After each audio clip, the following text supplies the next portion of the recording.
You spent countless hours in the garage with your dad. Now investing in that old car and working on it with your son reminds you of him. And his legacy lives on. Fund your passion with a low-interest home equity line of credit from Bank of Blue Valley. What are you doing? Why are you doing that? You don't have fidget toys?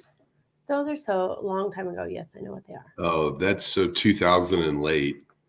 No, when they first came out, like they came out hot and heavy, and my son was maybe in the 4th grade and he had to have one, and we had to drive like 30 minutes. I had to call all these different like gas stations. That's where they were selling them. And I found 130. Oh my God, that was a pain. Yes, I know. I mean, it wasn't as cool as Pogs and yo-yos. You know what I mean? I don't know what you're talking about. What was the phase that you went through in elementary school that everyone had to do something? What was the cool thing? I went to 12 different schools growing up. I have no idea. You got nothing. You're like, it was Cabbage Patch Kids or something for all I know. I had a Cabbage Patch Kid. You know, my mom sent me today. Do you want to see how sad this is? My mom sent this to me today. Apparently, when I was 1, because we moved to Kansas when I was in 2nd grade, but my dad grew up in Colorado. I grew up in Colorado until then. Apparently, when I was brand new, I was a Broncos fan. Oh, cool. I didn't know that. Isn't that funny? But now I'm diehard Chiefs fan. But tell me a little bit more about your Chiefs love. About my Chiefs love. I love the Chiefs, but I especially love the collaboration is what I'm going to call it between the Chiefs and Taylor Swift. That's right. I mean, I tell you what, I think every man in Kansas City is experiencing a great wave of interest because of everyone being interested in Taylor Swift. So it's pretty awesome. I want to answer this question because I just want to answer it. Hi, Rebecca. Thanks for being here. You know what? We don't actually do a topic per show. We actually bring on, just so everyone understands what our goal is every week, we actually bring on different leaders throughout the city that you might not see anywhere else. It's totally organic. We let them schedule through a link. They don't know who else is going to be on there. And you get to learn about their businesses and how they got into business and where they came from and what their position is. So there's not usually a topic. It's more you get to learn about some really awesome people in Kansas City, and we're the only ones doing it. So stick around. Paul is watching on a stand-up ashtray machine in arcades. Paul is here every week making these awesome dad jokes. If you want to be like Paul, but without the jokes, please let us know if you're watching on Facebook, LinkedIn, or YouTube.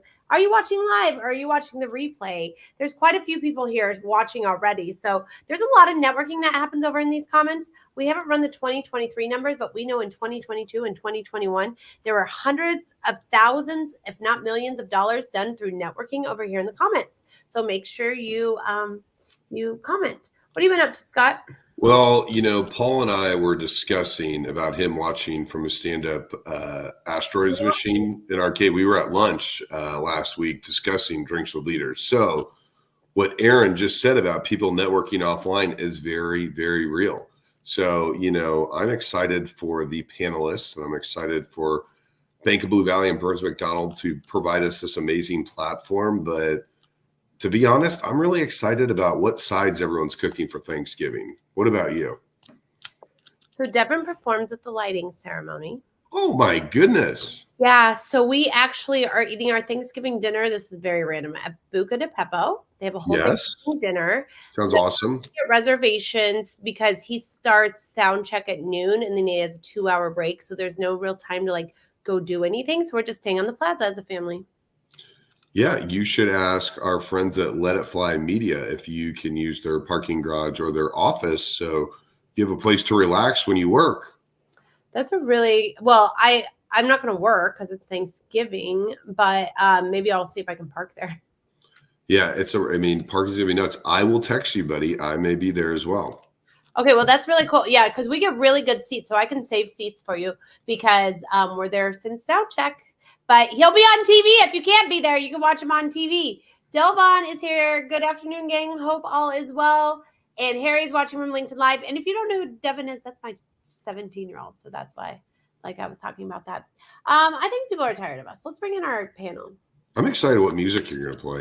The same music I play every time. You guys are not supposed to play that duck music. It's not here.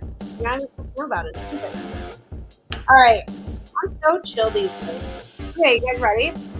Here we go. We're super excited to announce our guests. We're going to bring them all in all at once. Debra!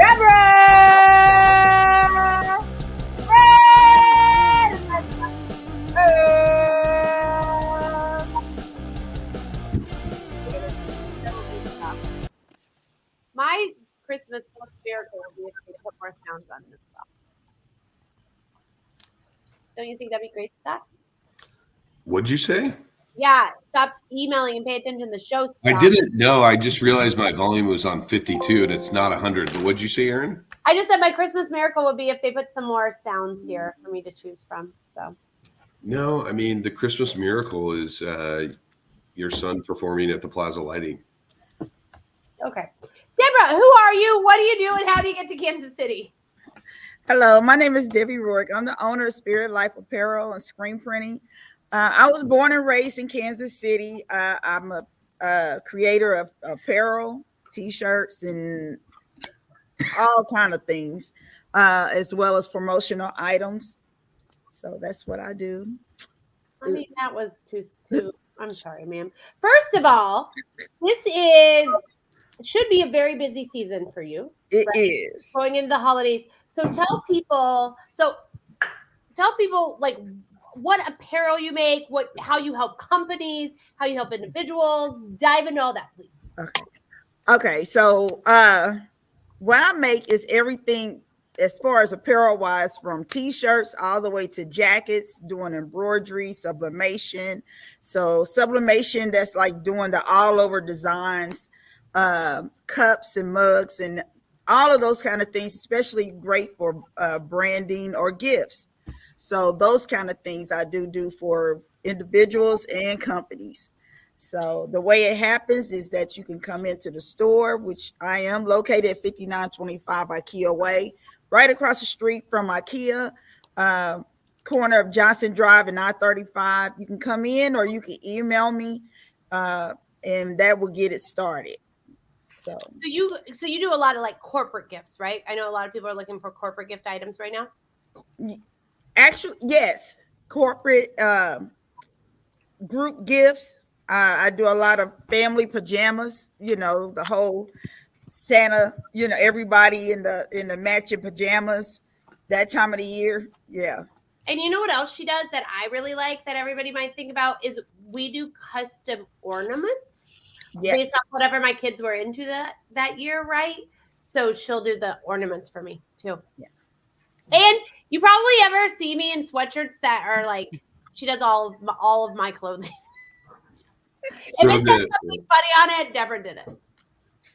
Was the dopest chick ever Debbie's? That's the one. I've actually owned that longer than I've known Debbie, which Debbie and I don't call you Debbie. I call you Debra. That's fine. Everyone else calls her Debbie. I don't know. I call her Debra. But we actually know each other because my first office and her first office were in the same building. Right. Back in 2017. Yeah. Wow. Well, Debbie, for the audience and your entrepreneurial journey, can you kind of share what you were doing in your career while you started your business? I think it's an important lesson for entrepreneurs of how you started your business. Right. I was a full-time employee at Ford Motor Company. Ford Motor Company. I retired with 31 years of service. I just retired last July. So I did work the whole time because as an entrepreneur and having a family, for me, I couldn't handle that with just my entrepreneurial side. So me having a job, I needed benefits and all that kind of stuff. So I worked the whole time. And then this is my first year being an entrepreneur full time. And that's it. So. But you've had a physical location since 2016. Yes. I've been having a physical location since actually 2017. That's when I first moved to the offices. Yeah, I know. I remember. Yeah. A long time. One other quick question. Was it a blessing when you got your physical location? Did you get it like literally a year into COVID? Did you have it before? Did you have it before COVID, or was there a really good opportunity to get it during COVID? The location that I'm at now, this is my second location. So yeah, that was a blessing. Because Can you talk to people about what you did? I think it's really kind of unique how you got that space. If you talk about that. Okay. Actually, I was just driving around, and with COVID, a lot of places was vacant, and I was outgrowing my other space. If you've seen the other space, Aaron's seen it. It was really small, but I had outgrew it. So I was just thinking, I'm gonna try something different to allow other entrepreneurs the space to do something in, and we could just share the rent, right?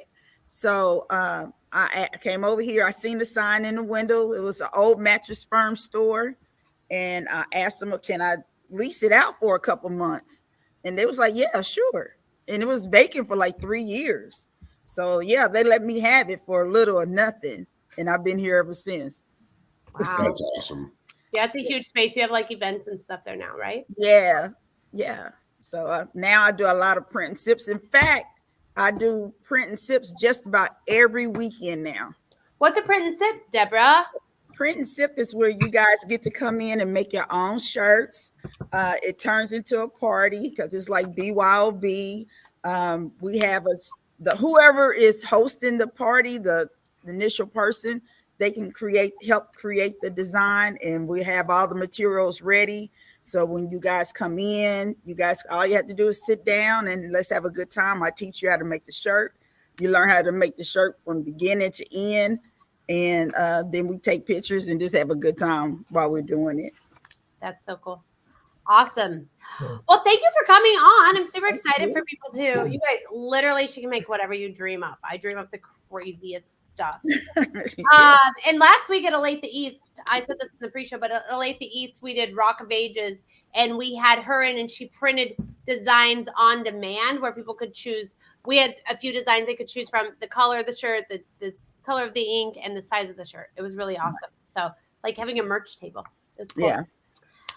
Fred, who are you? What do you do? And how do you get to Kansas City? All right, I'm Fred Stipkovits. I'm the president of Ultratech Aerospace. We are a machine shop in Kansas City, niche market. We make fighter jet parts right here in KCK. I moved to Kansas City back in 2006. I grew up on the East Coast, Pittsburgh, Pennsylvania. Graduated high school on a Friday, left for the Coast Guard on a Monday, and never looked back. Ended up stationed in St. Louis, of all places, before I moved to Kansas City. Wow. Fred, can you give a little bit more of your background of your service that you did for the country before getting on your entrepreneurial journey? Yeah, absolutely. I spent 5 years enlisted in the Coast Guard and 5 years as an officer. My last 5 years, I was stationed in St. Louis in July of 2001 when I came out of OCS, Officer Candidate School. I was there to train and establish one of the Coast Guard's first inland river maritime law enforcement teams. Traditionally, inland river offices were environmental protection and pollution investigations. 9/11 happened, and I ended up getting thrusted into a position as the Chief of Homeland Security Operations and Intelligence right after 9/11, and then did a lot of work with the FBI's Anti-Terrorism Task Force. What do you know about me? Just kidding. You also did the first drug bust on the Mississippi, but as you navigated into the entrepreneurial world, tell us a little bit more about your organization and how you help your clients. Yeah, I took over Ultratech 2 years ago, actually 2 years ago tomorrow. I was brought in to flip things around and make things different here. We're a machine shop. In the roots of it, we're a machine shop. We have some amazing skilled machinists here. We redefined kind of our mission and vision this year. And what I like to say is that we're a diverse team, proud to provide precision solutions beyond the ordinary, driving excellence through cultural change in American manufacturing. Everything we do here is American from the start to the finish. All American made material, American labor, American parts going on American jets. And, we've set out to change everything about how laborers are treated in our industry, in particular in the machining industry. Increased benefits, increased healthcare, reduced healthcare costs, increased vacation time, increased holiday time. I mean, just we've revamped every single aspect of employment engagement at this company from the top down over the last 2 years. And right now in the last 18 months, we're sitting on 98% retention rate. We have not lost but 1 or 2 employees. We are closed a year with record profits in 40 years. Wow. And moved into this year with record backlogs. So we're rocking and rolling and happy to keep bringing skilled labor to Kansas City. Okay, I have a question. Yep. Fighter jet sounds really freaking cool. So, A, why isn't there more talk about there being a fighter jet part company in Kansas City? And B, did you, like, when you were a little kid, did you ever dream of working in fighter jets? Or is this just like so out of left field because you came in to help with operations?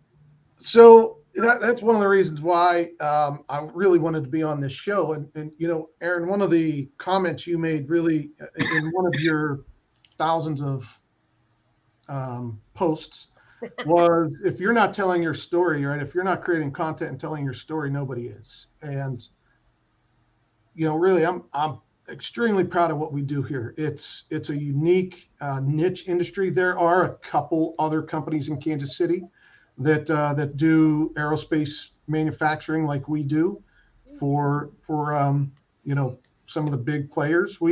Our primary airframe is the F-35. We make parts for the on-air frame and support equipment. We make parts for F-18, Triton and Global Hawk drones, B-2 bombers, the T-7 Red Hawks. I mean, we have a very diverse, and then we're getting into land defense and maritime defense as well.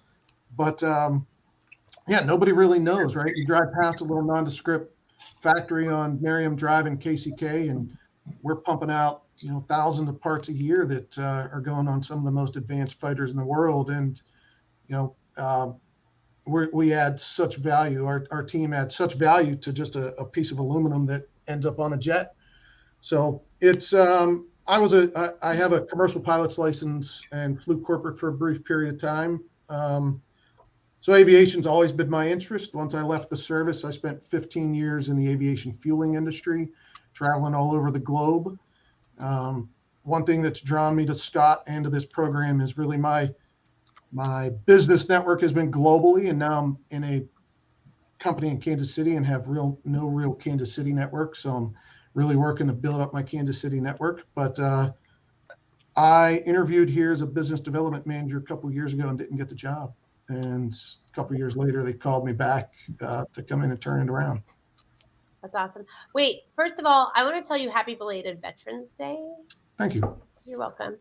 Can I ask kind of like an off question, because this is actually very topical to my own life, so I feel like maybe someone else it would be. How hard was it for you to go from being in the service to being a civilian? One of the hardest things I ever did in my life. Yeah. Finding your purpose. You know, I spent the Coast Guard was a little different. We were, you know, I did a lot of search and rescue, counter narcotics, anti-terrorism, all domestic stuff. So we getting out and finding that drive and that purpose. I've done a tremendous amount of community involvement and community work and volunteer work, trying to find that. You know, what fulfills you. You know, leading a business and, you know, driving revenue and profitability is one thing, but really what I have found recently is what really drives me is driving and creating successful individuals, taking people in my company that want to thrive and figuring out how to bring them up, grow them, develop them, promote them internally. And you know, so that's really been, but getting out, yeah, I bounced around a lot of dead end jobs, trying this, trying that, trying to figure out what I want to do when I grow up. So it was difficult. What would be your number one tip? I have a lot of friends. I think it's topical to me because I have a lot of friends that are hitting their 20 years, right? Where a lot of people get out at that 20-year mark. What would be your number one tip looking back, like to tell someone that's about to get out so that they don't have to do all the bouncing like you did? What's something you would implement if you were them? There's a couple things. I would tell, the 18-year-old me that was going in, or 17-year-old me that was going in, find a occupation in the service that is directly translatable to a civilian industry. Right? Let the government train you to become successful when you get out. And getting out right now, as a matter of fact, today I signed up an agreement with Leavenworth, where an officer that's getting out, or a enlisted person that's getting out, they have a career transitional program now. They didn't have this stuff 20 years ago when I got out. I signed an agreement today. This individual the Army will loan them to us for 4 months, pay them. They will intern with us on the Army's dime while we train him to become an aerospace program manager. And then when he hits his retirement date, he walks out of the Army on a Friday, walks into Monday, same desk as a full-time employee. That's awesome. Scott, have you introduced him to the guy at Santa Fe Glass? Jim Kane, I've not, but Fred, to your point, that program's less than, I think, 2 years old.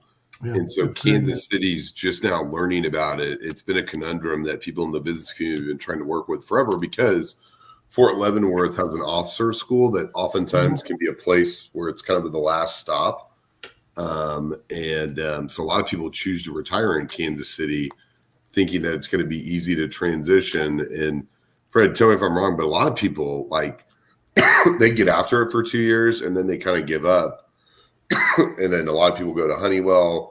So the program you're talking about is really revolutionary for folks.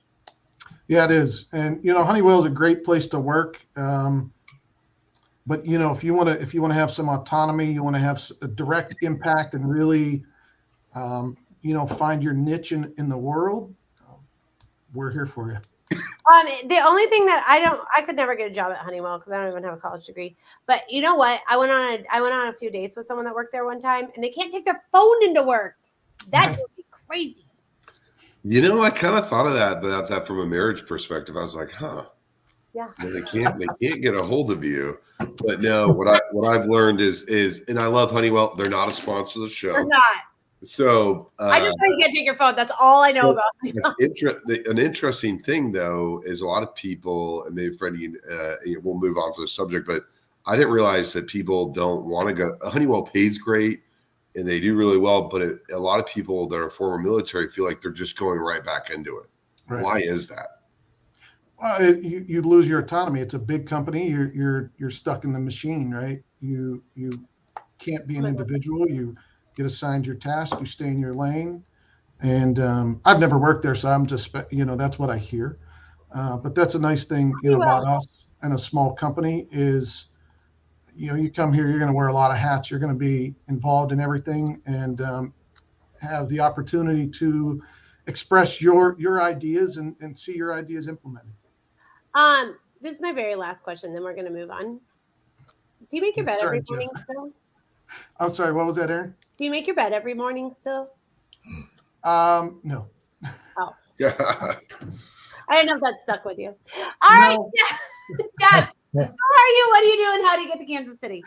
All right. So Jeff Eckert, I've been in Kansas City for 27 years. I moved originally from St. Louis as well, but we moved here to take over as CFO for Mid-America Cardiology, that group that went over to KU Med and is now big there. And in my work life, I'm working for a company called AMDA, which we are the association, the membership association for all the doctors that work in long-term care, post-acute care, skilled nursing facilities, all those medical directors. They get their credentialing and they also get their education from us. We're like sort of a mini AMA, if you will.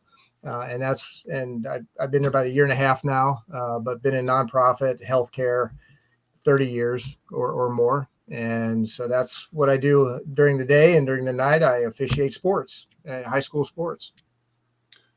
So Jeff, is this your third time being on the show? Second time being on the show. And I'll ask a work question because I know we have lots of other questions. What's the most exciting opportunity for you at your organization to grow or to help your association?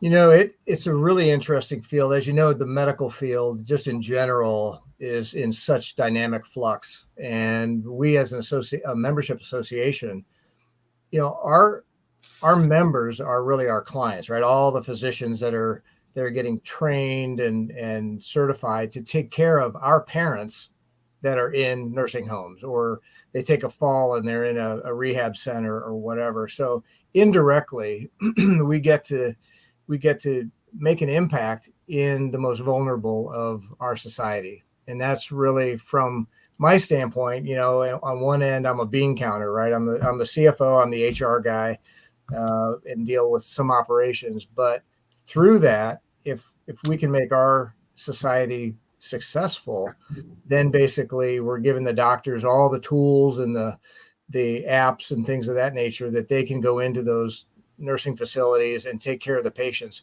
Two of the things that we're big on right now is we have a program called Moving Needles, which is basically getting people immunized within the facility, where the healthcare providers and the patients, and of that, that area. You'd be surprised to know how the lack of immunizations is occurring in those facilities, especially with the caretakers.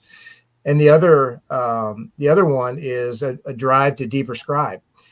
People that are in those facilities are on upwards of 20 different medications, and you get this waterfall effect where you're on one medication. I'm not a doctor, so I'm just hearing what they're telling me. You one on TV. That's it. I slept at a Holiday Inn Express last night. So, but what'll happen is you'll take 2 or 3 drugs. You're on heart medicine and high blood pressure, and then you take something else because you get some other side effect, and then you take another medication to get rid of that side effect, and before you know it, you've got this elderly patient that's on this waterfall of downward spiral. And so we have a federal grant that is also helping to deal with that issue as well, to de-prescribe. Isn't it wild? They can tell you everything of everything else, and the only thing we've never been able to figure out is medicine. Like, where's all your records just in one place? Like, it's insane. Yep. What you think with all the EMR that's out there, that you'd have a cohesive history there. It's funny. A friend of mine said, a doctor told me just a couple of weeks ago, he said, medicine is really a poison.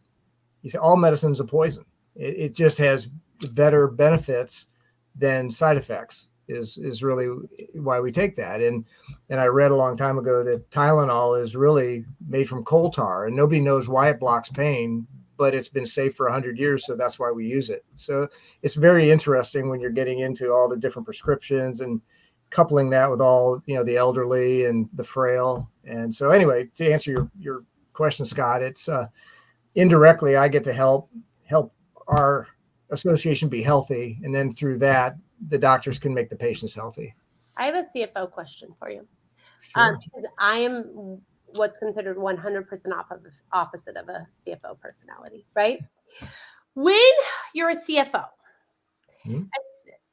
a lot of times I'll see CFOs jump from this industry to this industry, right? Like, it kind of doesn't always seem like lateral industries always.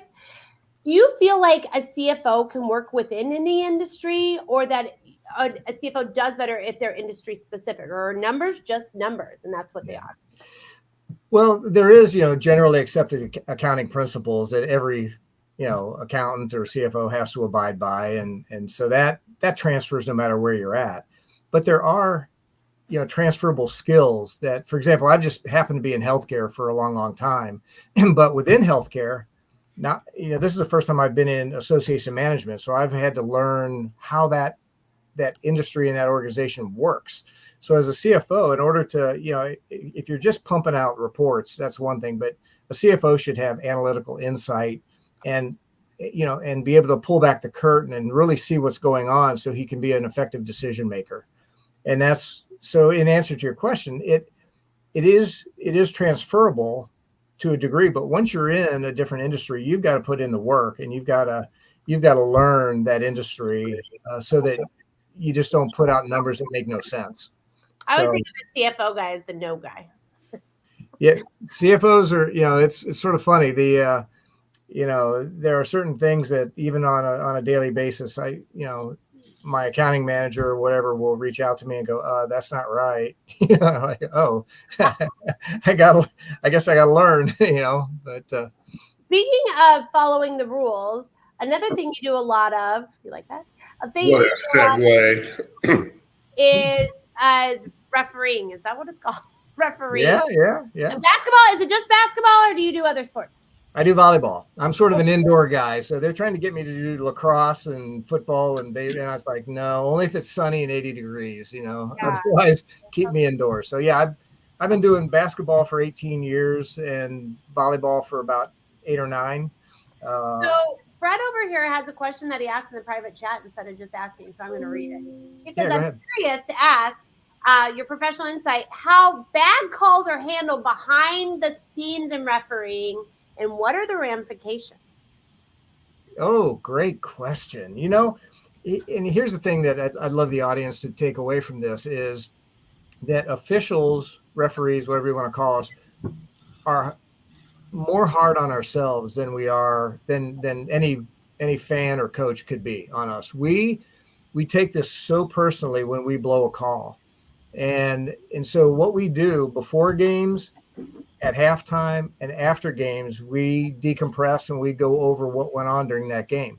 And we talked about what we could have done better, what we did good. There's never going to be a perfect game for an official, at any level. And so what you can do is just keep learning, from those mistakes. And the ramifications are that, we get, in order to do postseason, and I've been blessed to do postseason 11 times now over the course of my career. And in order to get that, you've got to get these votes from your assigners, from the athletic directors, from CASHA, the state association. And so if you're not on top of your game, if you're not continually learning and growing, we say you're either green and growing or brown and dying. It's one of the two. And if you're not green and growing, then your career will be pretty limited, and you won't be doing high level varsity games very long. I have another question, Scott, unless you have one. Well, I was going to point to Jeff's LinkedIn, where he showcases his 2 books in the cover of his LinkedIn photo, but I will ask that after your question. Okay.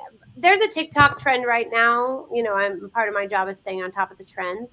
There's a TikTok trend. It's about the conspiracy theory around if the NFL is actually all staged. What are your thoughts as a referee? No. It's, think about it. I mean, for that, there have been point shaving scandals by players, there's a well-known NBA official that was, calling games and gambling and all of that. So that stuff does go on. But in terms of this being a WWE wrestling, fake staged event, no, it's not. I don't think so either. It's just kind of a trend right now. So no. Okay, Yeah. Scott. So Jeff, can you tell the audience about your first book, and then also tell them about the inspiration behind your second book? Yeah, thank you for the opportunity. So as officials, we sit around after the games and we drink cold beverages at the local establishment, Coke, Pepsi, that type of stuff. And we all sit around and we talk about our games, and we talk about, the goofy things that went on, or, the crazy parents or coaches. And we're all sitting around saying, I should write a book on this. There's just enough out there. And so we did that long enough where I finally said, okay, I'm going to. And so what I did is, it's this book here called #Sportsmanship, Go Viral with It. And I wrote that in 2020. And it's really an educational book, and it's meant for adults. And it basically goes over, the psychology of why people do the things that they do. Why are parents angry, and what is their motivations, psychologically behind that. We talked about, the rules that they don't understand. We talk about, how you can raise your athletes right, and not be sort of the parent that I was when my kids were growing up. Why didn't you get that ground ball? It's how can we help you get better? And so through that, in this book, there's also stories from the arena where a lot of officials gave input into the good and bad sportsmanship that is going on there. And the whole point of this book is to educate everybody. You know, there's 10%, maybe 15% that are unreachable. They're just those parents that no matter if I handed them the book and said, read it, they'd throw it in the trash. Then there's probably another 40% that, you know, you don't even have to worry about them. They are, you know, sportsmanship warriors. They uphold the gold standard of sportsmanship. But it's that middle 50% that we're trying to reach that sometimes fall off the wagon. And if they understand that if you work with your children through the process and not on the product of winning, that they are going to grow up to be more well-adjusted adults. They are going to be better sports, you know, in everything that they do. And so this book was really meant to give them insight into that, and also give them, you know, 9 takeaways that how they can raise these athletes correctly. And so that was the impetus for that book. And then as the next couple of years went on, people were saying, you know, that's great, but sometimes the cow has left the barn. So how do we reach the next generation? How do we reach the youngest generation? And so I went about thinking, you know, how do I do a children's book that can be a subliminal message to parents as well? And that's where this one came to be. It's called Game Day: Winning with Sportsmanship, the Gary Goodsport story. And it's just a short story. It's only 60 some odd pages, but it's really just a, you know, it's a children's book from kids that are 6 to 9 years old that can read this and get a sense of how to play the game and, you know, and exhibit that good sportsmanship, that leadership. And it's sort of a segue from the young leaders that I highlighted in my first book, all the way to this book, where we're really sitting down with them and catching them at a very early age. It's a fun little story about 2 teams. You know, we have the bad Green Dragons, and then we have the good Blue Eagles. And, you know, we have Gary Goodsport on one side, you know, and then we have,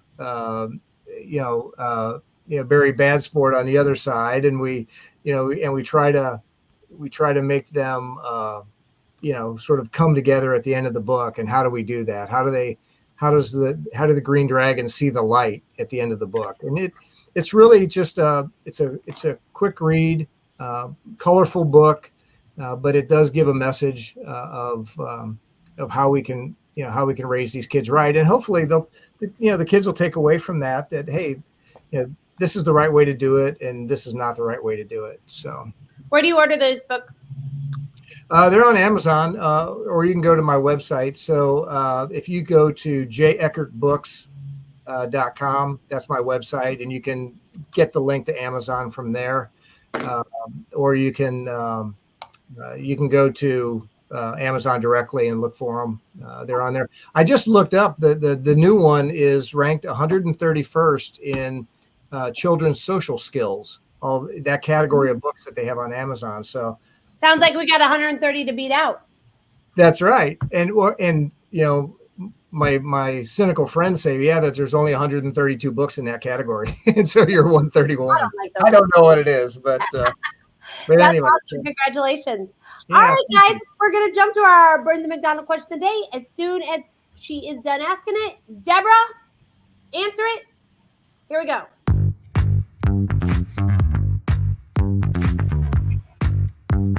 Hi, my name is Lisa Diven, and I am a mechanical engineer at Burns & McDonnell, and I currently work on proposals for our oil, gas, and chemicals division. And my question today is, what does success look like for your business? Okay. For my business, it would look like profits definitely will be tripled. Every weekend, I would like to have print and sips, those other events full to capacity every weekend, and then along with having some help so I can take a day off or a vacation. That would be great. That would be great. So, how are people currently finding your print and sibs? Social media, and then word of mouth. With me doing events, with me sponsoring events, along with other people coming in and doing it, and then, hey, this is gonna be a good idea for my birthday, or I got a group of people that I would like to bring in. So those two ways, that's how people have been finding me. You know, when you want to host at a centrally located spot and you want to bring your own booze and you want something memorable and an experience, better call Debbie. It would be really good for company parties for holidays too. Yeah. Right out 535. I like it. I like it. Yeah. All right, Fred, what does success look like for your business? Profits and financial are always a good success indicator, but I want to add headcount. I want to get to the point where we're stealing people from shops that they don't like working at and can come to a happy new cultural environment. So success to me is growing to the point where we're adding equipment, we're adding people, and we're growing in size and giving people new opportunities for a great workplace. I like that. Jeff? Yeah, that's a great line. No, I like that too. I actually today we signed on a new client, and the whole reason they were talking to us was for recruiting reasons. They want to start using marketing for recruiting, and at the end of the thing, I just said, "Are you somebody good to work for?" And they said, "Yes, we built this business so that people love working here." And I said, "Then they just need to know about it, right?" Because I think that's a lot of times what people just don't know. I meet people all the time that are in jobs that are just miserable because they don't even know there's other options out there. Right. So, all right, Jeff. Yeah, for our organization, it's really growth in membership and growth in the number of doctors that are certified to take care of the folks that are in our skilled nursing facilities and nursing homes and things of that nature. Because if we can get more members, if they can get educated to a greater degree, become certified, then just as they're going into these nursing homes, and a lot of them, that isn't their primary function. They'll go into these nursing homes, one day a week or whatever, and that's how they get involved with it. But if we can increase our membership, then downstream, it affects the care that those patients are receiving. And ultimately, that's the name of the game. What does success look like in your referee side of your life? That's a great question, actually. Probably it'll never happen, but doing the 6A boys state final game, being able to be the guy that tosses the ball in the ultimate game of the year. And who's the most exciting person you've ever seen locally play ball? Gosh. You name a couple. There's Manute Bowles kid was one. Another fellow that played at KU, I can't think of his name off the top of my head, but there's probably been 3 or 4 NBA players that we've seen come through here. So you know who the best ever I was that saw? I was at the game where Jerron Rush broke the backboard. You guys remember that? There you go. Aaron, have you seen the documentary on? I have not seen it. I need to. Yeah, so it's called From Paseo to Pembroke. And it's a really great local documentary that Carrington Harrison, CDOT from 610, that he and a couple buddies put together. And it's really cool. For me, since I'm 44, it's all my buddies in it because they all used to play basketball, like the Rush Brothers and stuff. But it's really cool, the history of Kansas City basketball. So it's on Amazon. Yeah, along with Jeff books, we need to everyone needs to get that on their to-do list. Mm-hmm. Yeah, it's really cool. That and the Kelsey documentary are my favorite 2 documentaries I've seen in a long time. Is it good? Is it good? So good. Have you not watched it? No. Because you know why? They planned on it being his retirement year. So they started shooting it as a retirement, like what happens when you're retiring out of the NFL. And so they got more personable than what it ended up being with the whole Super Bowl and stuff. And so then they kind of get into like the emotional piece of like him having to play his brother, and then on your 2023 goals, and what are your plans for 2024? My 2023 goals, I am I want to say I'm on target, but things are getting better. So all the things that I thought about and the things I didn't think about, but now I'm thinking about it, it's been awesome. So like next year, my goals is to be able to, like I said, have a full-time employees and stuff, and then also have more equipment so that I will be able to do more with. I mean, like my embroidery stuff is taking off. So I'm doing embroidery just as much as I am with screen printing now. And so hopefully within the next few months, the funding will be a whole lot better. I don't know. Are any of you guys doing any of the Global Entrepreneur Week stuff? No, what's going on right now? Yeah. So I'm doing a few of those. Nice. But just getting out there and getting the funding and finding the funding that's going on with for entrepreneurs and stuff, especially women and people of color. So you have your licenses, your minority-owned business license, your women-owned business license? That's what I'm working on now. Cool. Mm-hmm. Yeah. So, but yeah, everything is on target and it's starting to really blow up. So I'm really excited for next year because I got a lot of good plans coming up. So that's cool. Yeah.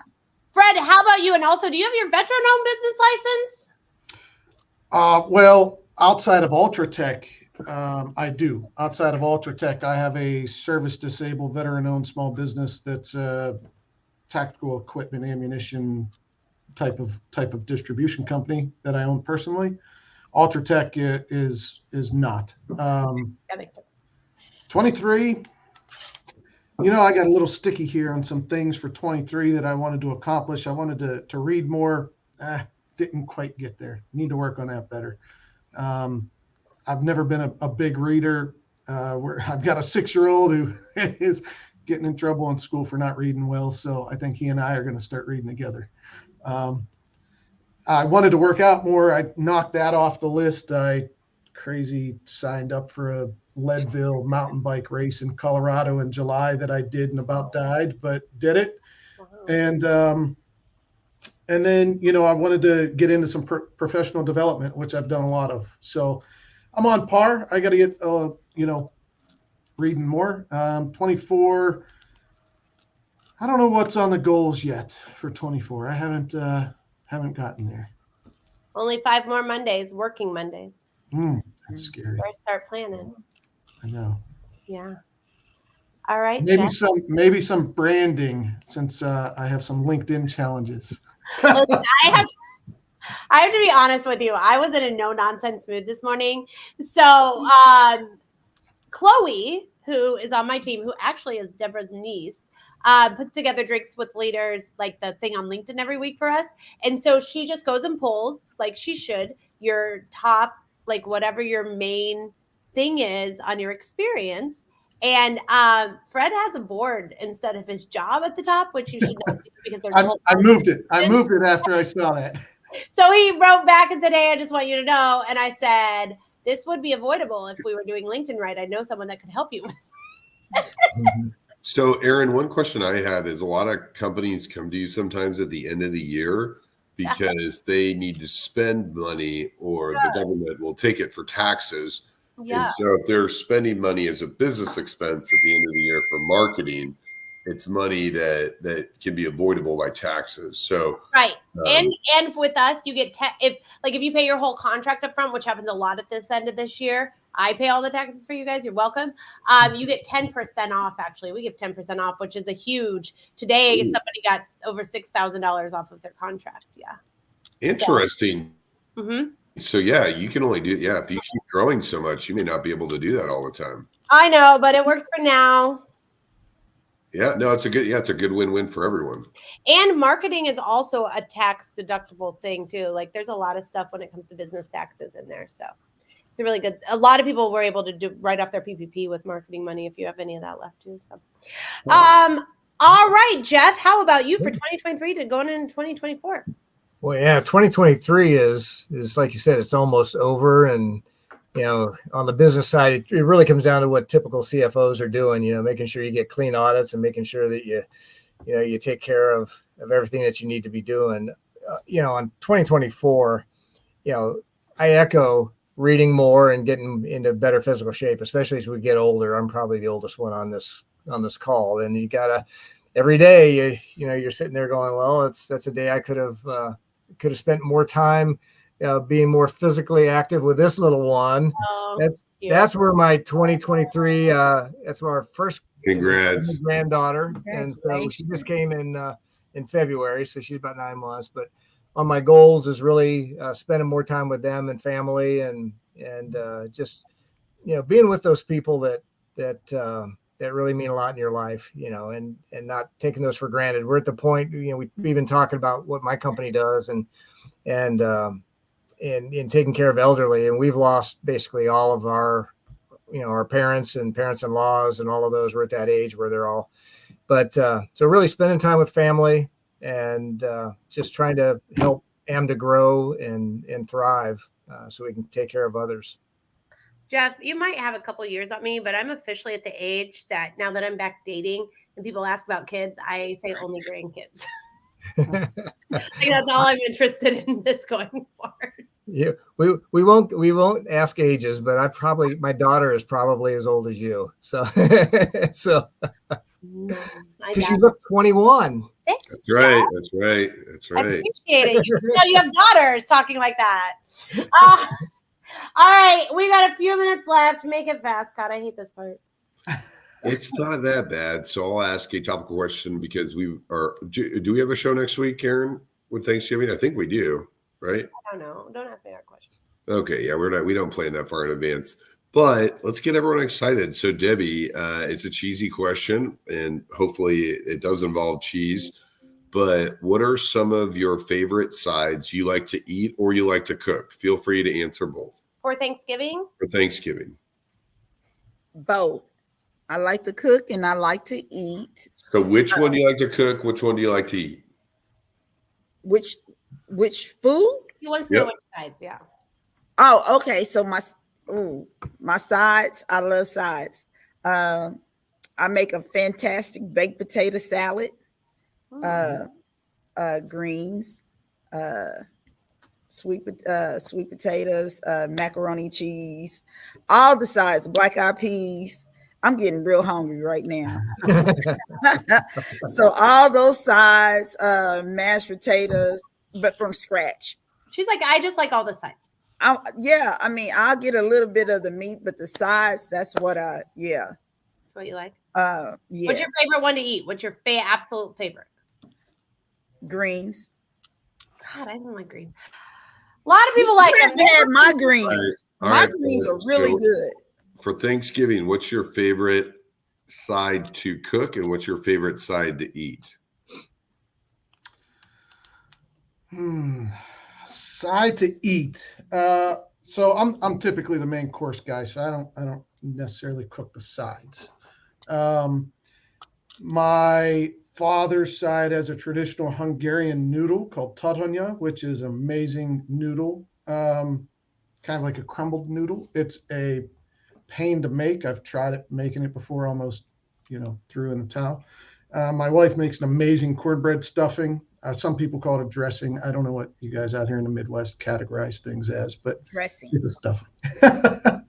And my mother-in-law makes an amazing batch of homemade noodles and gravy. So I'll eat all of those over any main course any day. That's awesome. Jeff, what about you?